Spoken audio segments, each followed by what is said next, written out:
Charles E. Kelly was just another rough corporal with discipline problems. Salerno changed that immediately. The first thing he saw after landing was an American soldier lying motionless on the beach. German automatic fire was already cutting across the landing zone. Kelly was only 50 feet inland, a Browning automatic rifle in his hands, extra ammunition dragging at his body.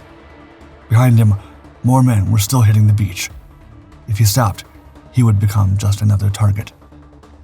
He was a 22-year-old from Pittsburgh's north side. He landed at Salerno on September 9, 1943, with Company L, 143rd Infantry Regiment, 36th Infantry Division. But he could shoot, and he had the kind of recklessness the Army punished in camp, but needed under fire. In training, he handled explosives with a curiosity that made other men nervous. He would loosen the cap on a hand grenade and pour out the powder inside. Sometimes he would pull the fuse from a 60mm mortar round and shake it to hear if anything rattled. One sergeant finally shouted, quote, "God, Kelly, do you want to blow us all up?" On the beach, he kept moving until the ground opened into a drainage ditch. Other American soldiers were already down inside it, using it for cover. Someone told him it was not deep. Kelly jumped before he could think it through. The ditch swallowed him almost to the eyes.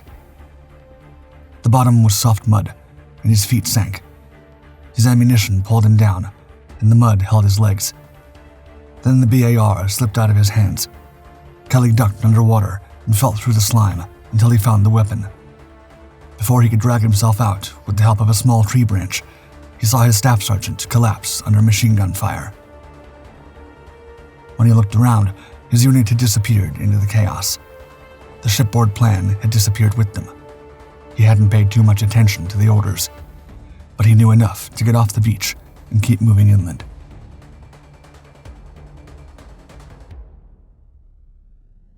By the time he admitted he was lost, he figured he'd been walking for about 8 hours. Company L was still nowhere in sight. When he found a road, he turned back toward the beach, hoping it would lead him to his outfit. As he was doing so, German tanks appeared. They were Panzer IV medium tanks, weighing more than 20 tons and usually armed with a 75mm gun. Kelly dropped into a ditch, raised his Browning automatic rifle, and fired at the vision slits. The shots did nothing. With engines running and tracks grinding over the road, the crews couldn't hear him inside those hulls. They probably never noticed him and rumbled past him without slowing down. Even so, Kelly waited until the sound of the engines faded away, then climbed out of the ditch. His legs had stiffened, but he kept going. At a creek, he stopped. He took off his boots and washed his feet. His toes were stuck together from the salt water he'd waded through at the beach hours and miles ago. He drank from the creek, washed his socks, wrung them out, and put them back on. Then, when he reached for his canteen, he found a bullet hole in it. The round had passed through it at some point during the day. He didn't know when. After this, Kelly spent about 15 minutes trying to remember the exact orders he'd received. Finally, he remembered that his platoon officer, Lieutenant O'Leary, had pointed them toward an objective Kelly remembered as Mountain 42. Kelly thought he could see it, and with no better direction, he started toward it. Near a winery, Kelly saw men from the 1st Battalion of his regiment dug into the fields. They were Americans, but they were not his company, and they were nervous enough to shoot at sounds and movement. Walking up to them unannounced could get him shot by his own side.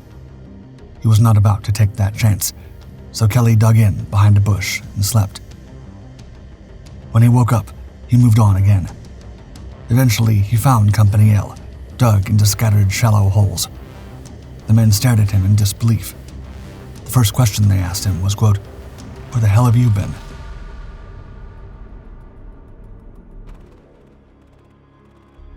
Naples was the prize, and Sicily was the limit of Allied air cover. Salerno gave the Allies both things they needed. It was about 30 miles south of Naples, close enough to threaten the port, and still close enough for fighters from Sicily to cover the beaches. The landing, Operation Avalanche, began on September 9, 1943, one day after Italy's armistice was announced. The Allies hoped the surrender would open the way inland. Instead, the Germans had expected Italy to break away from the Axis. Field Marshal Albert Kesselring had kept troops ready along the coast, and they were already dug in when the Americans and British came ashore. Elements of the German 16th Panzer Division were waiting in the Salerno area, entrenched and ready. Their guns already covered the roads and fields leading inland, and armored units were close enough to counterattack before the landing force could settle. Kelly's division, the 36th Infantry Division, had landed in the Paestum area, south of Salerno, and its 141st, 142nd, and 143rd Infantry regiments started pushing inland, but the farther the men moved, the harder it became to hold a solid line. Contact broke down between units. Patrols bumped into Germans. The roads, farms, and villages became a mess of scattered groups from both sides, trying to move through the same ground. The Germans understood that if they could strike before the Americans settled in, they would not have to destroy the entire landing force. If they hit the gaps, split the regiments, and forced men back toward the water, the landing could still be repelled. German observers settled on high ground to call fire into the routes the Americans needed to use. Machine guns placed above a road could stop movement below. Altavilla was one of those places. It lay about 10 miles from Salerno, inland from the beachhead, above the routes leading back toward the coast. Holding that ground gave the Germans a way to threaten the American flank and punish movement below. By the time Company L moved again, with Kelly back in the ranks, the Germans were ready to counterattack. The American line was thin, and the hills ahead were already being turned into firing positions.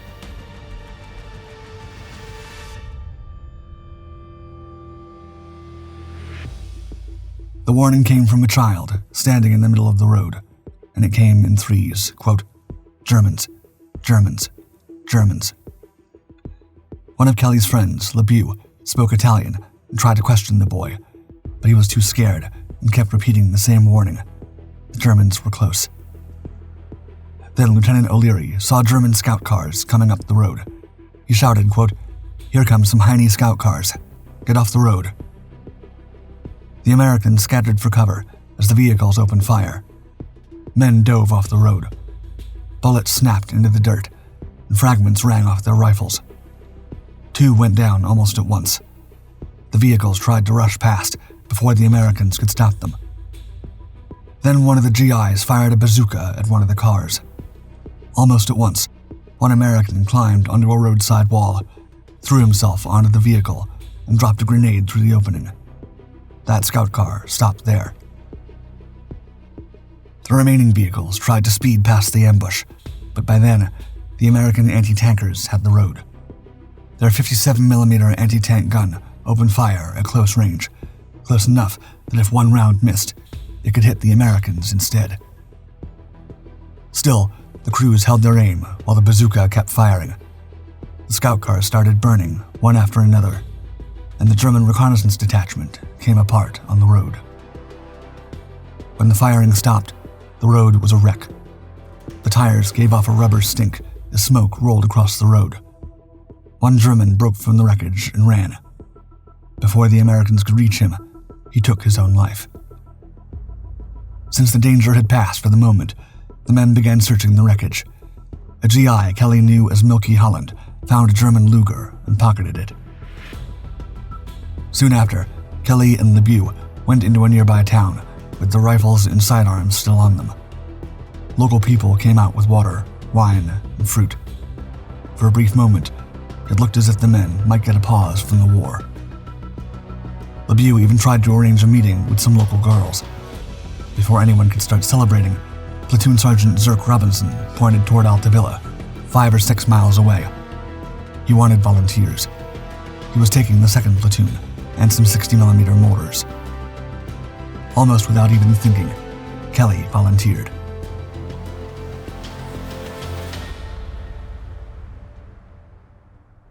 Back home, police knew his name. He ran with local gangs and was arrested more than once. In May 1942, Kelly enlisted in the army and volunteered for the infantry. The day before he left for basic training, he confronted the policeman on his neighborhood beat and bragged, quote, "I'll go fight this war, while you 4Fs guard the vegetable wagons." Wearing a uniform did not change him overnight. His bunk was often sloppy, and his boots were rarely shined. That same man was walking toward a town that might be overflowing with Germans, and he was doing it by choice. When they arrived at Altavilla, an Italian man met them outside town. The men who could speak Italian tried to ask where the Germans were. The man either did not know or could not make it clear. Kelly and the others took it with a cupful of salt. They'd been warned not to trust Italy's surrender too much, so the Americans moved into town carefully. People came out smiling, shaking hands, and offering wine. Some told the GIs they spoke English. Some claimed they'd lived in St. Louis or Brooklyn. Somehow, this friendly welcome unsettled them even more. The town sat on a slope above the road back to the beach. Near the town square stood the mayor's house, a large 3-story stone building on the upper side of town. It looked down toward the road and across a valley to another hill about half a mile away.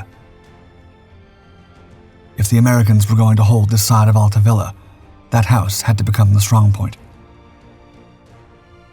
5-gallon water cans and ammunition cases sat outside, so the men started hauling them in. Mortars, machine guns, rifles, and supplies followed, moving from the street into the courtyard and up toward the windows. By nightfall, the mayor's house had become a firing position, packed with weapons. Kelly was assigned the outside steps as his post. Across the valley, he could see another hill that looked straight into Altavilla. As far as he knew, German troops could come from the high ground across the valley or down the slopes above town. And if they brought machine guns and mortars with them, the mayor's house would be the first place they tried to break.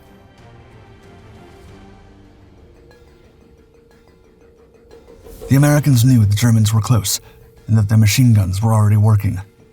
What they did not know was exactly where the guns were. Someone had to go forward and make the enemy position show itself. Corporal Kelly volunteered for that patrol. It meant moving toward active machine guns, close enough to locate the firing positions and destroy them. There was no safe distance for that job. Too far back, and the patrol would learn nothing. Too far forward, and it could be cut down before anyone reported what it had found. With Kelly's aid, the patrol located the firing positions and knocked them out without any casualties. Even after this, the officers still needed contact with another American battalion, believed to be on Hill 315. The hill was about a mile away and under German observation. Snipers watched the approaches, and mortars and artillery could land without warning. Every movement risked drawing fire. Kelly volunteered again. He crossed the open ground and moved toward the hill. The mission was supposed to confirm the presence of friendly troops. Instead, Kelly found organized German troops already dug in on Hill 315. After bringing back the report that Hill 315 was enemy-held, Kelly volunteered yet again to join another patrol. This one aimed to destroy 2 more German machine gun nests immediately afterward. Once there, Kelly kept shooting until his ammunition was gone. Both nests were destroyed. When his ammunition ran out, Kelly asked permission to go to the ammunition dump for more. It sat near the storehouse on the regiment's extreme flank, an exposed edge where a German breakthrough could strike the Americans from the side. Kelly got the ammunition, but he was not sent straight back. He was told to protect the rear of the storehouse and held that position through the night. He was in a house packed with ammunition and wounded men, and the German troops were coming.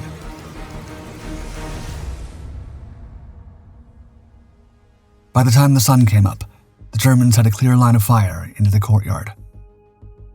Just as Kelly went inside to eat, machine guns opened up from a nearby hill. One American machine gun crew was hit before they could shift position, putting them out of action. The round struck the gun and ricocheted off the metal. When the firing eased, the weapon was scarred by bullet strikes, with small nicks where rounds had bitten into the metal, and the crew was down. At that point, Kelly did not have his own rifle. A lieutenant had borrowed it the day before. Since then, Kelly had picked up 2 or 3 other weapons and lost track of them in the confusion. Now he had nothing, and he felt exposed without a weapon. He went upstairs looking for one and found a Browning automatic rifle. He also found field glasses. Kneeling at a window, he looked toward Hill 315, the same hill he had already risked his life to identify as German-held. Men were moving there again. The firing hitting the house was coming from that hill. Kelly loaded the Browning, waited until his aim was steady, and fired. When he looked through the field glasses again, 3 of the men who had been moving were down. A 4th had fallen into a foxhole, but 1 foot was still moving. Kelly lifted the gun again and fired another burst. When he checked the hill again, the movement had stopped. Another American soldier sat up beside Kelly at the window with an M1 rifle, and together they spotted more German machine guns in the distance. Every so often, the man got excited, stood up, and fired from the window. Then a tracer round came in from a distance, hit him in the shoulder, struck the wall behind him, and burned there. Kelly immediately called for a doctor. At the same time, a chorus of other voices screaming for medics across the house joined him. By then, the house was serving as a firing position, an aid station, an ammunition point, and a holding area, all at once. Wounded men were being carried into rooms inside the house, and ammunition was being stacked near the walls to make room for them. Anyone captured nearby was brought inside as well. At some point, 2 German prisoners were pushed through the door. The Americans searched them and checked their papers. One had been in the German army for 9 years and said he had seen his wife only twice in that time. Another prisoner turned out to be a doctor. He began treating wounded Americans alongside the U.S. medics, working so quickly that Kelly thought he was treating 2 wounded men for every one the American medic reached, while the house kept taking hits.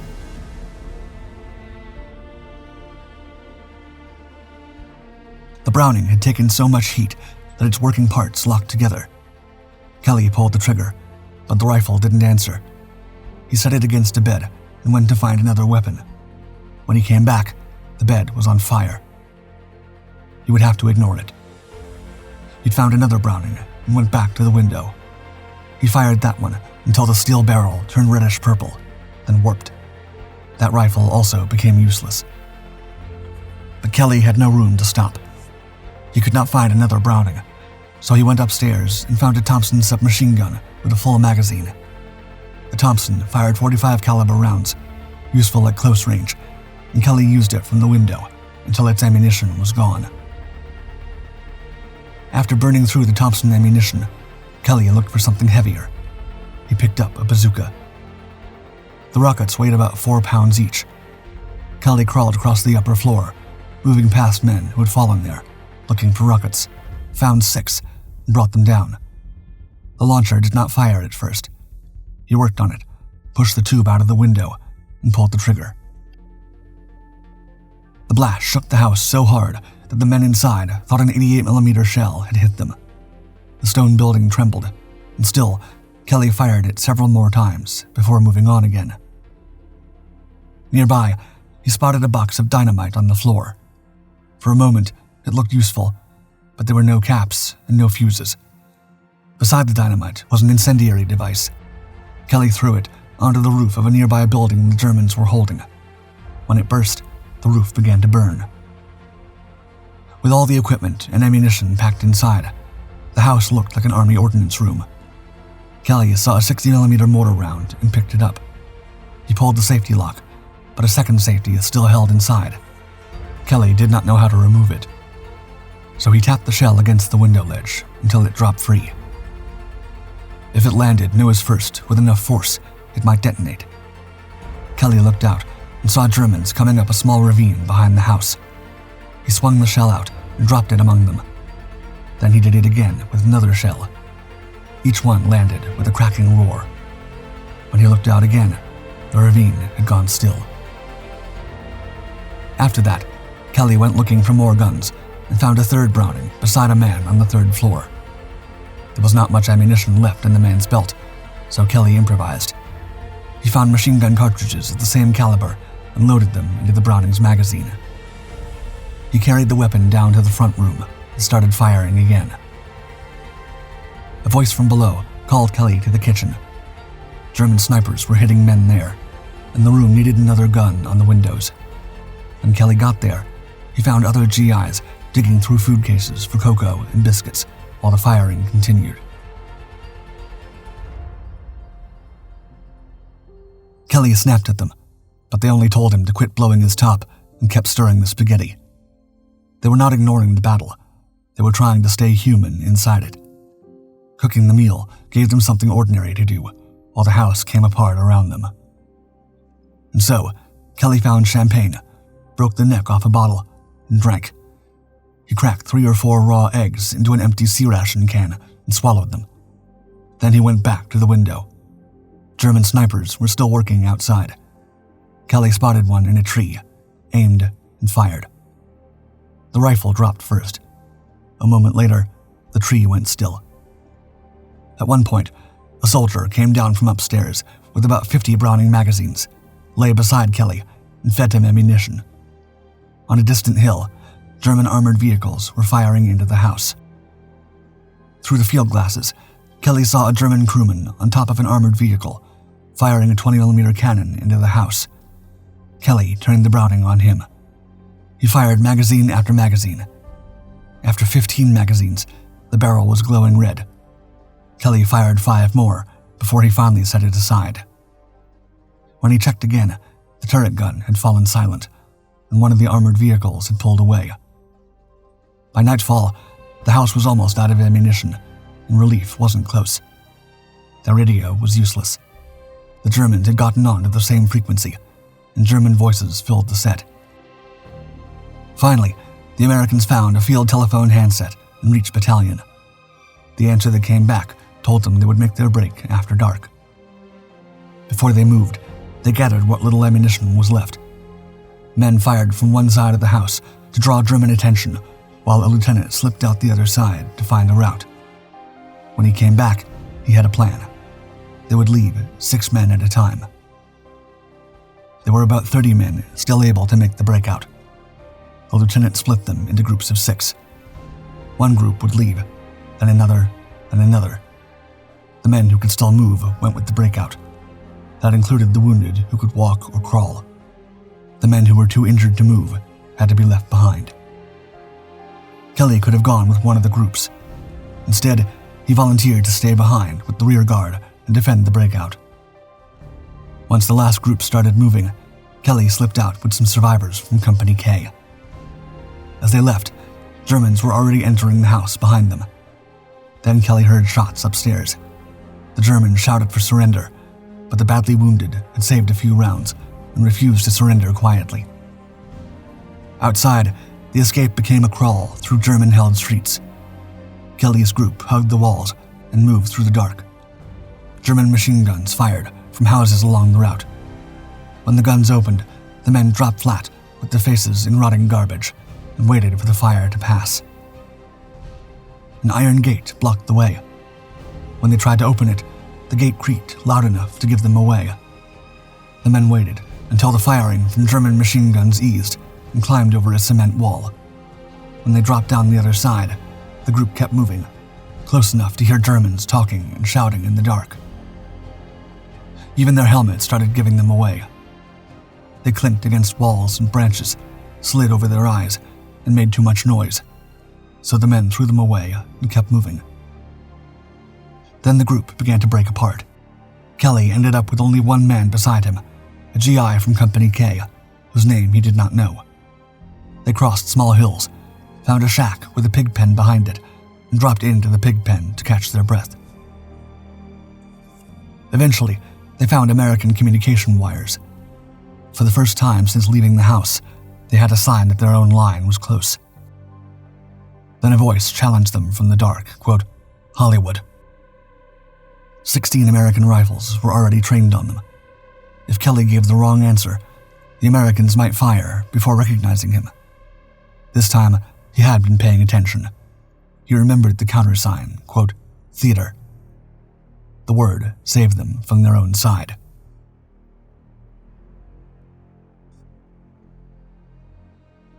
After Altavilla, the Army had its hero story. He was turned into Commando Kelly, a tough Pittsburgh corporal whose wartime accounts credited with shooting more than 40 Germans in 2 hours from a single stone house. The newspapers gave him an even bigger name, the One-Man Army. On February 18, 1944, General Mark Clark awarded him the Medal of Honor. Kelly was the first enlisted man to receive it after the 36th Division's landing at Salerno. He was a national celebrity. Thousands filled the streets of Pittsburgh when Kelly returned in 1944. By then, he carried the Medal of Honor, 2 Silver Stars, 2 Bronze Stars, and British and French military decorations. The Army put him on tour with Here's Your Infantry, where he demonstrated weapons and helped sell war bonds. Later, after Kelly's life in Louisville had become increasingly unstable, friends raised money to bring him and his family back to Pittsburgh. President Dwight D. Eisenhower even sent a note of encouragement. In a 1957 interview with Mike Wallace, Kelly pushed back against the idea that he was the only one who deserved honor. He said many men should have received medals, but no one saw what they did, or no one survived to report it. He passed away on January 11, 1985, at 64, after an operation at a VA hospital in Pittsburgh. By then, the cheers and headlines that had once made him famous were long behind him.